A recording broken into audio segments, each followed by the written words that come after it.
pahayag tungkol naman dyan sa Bulacan. Ganito ang sitwasyon. Gag order tapos mayroon pang persona non grata. Anyway, I won't discuss this kasi nasa korte na yon. Oo. Pero para teka muna. Mukhang sunod-sunod dito, hindi maganda to. Ayun. Para, Ngayon, para sa isang...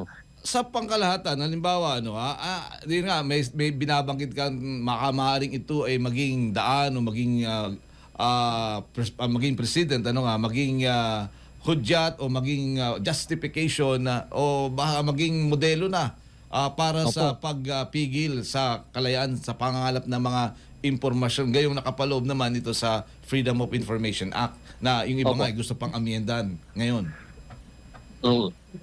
So, kami sa NPC, this week mayroon tayong consultative meeting sa ating legal counsel. Titingnan po namin kung pwede kami manghimasok dito, questionin din ito, or kung anong pamamaraan. Legal na pamamaraan po.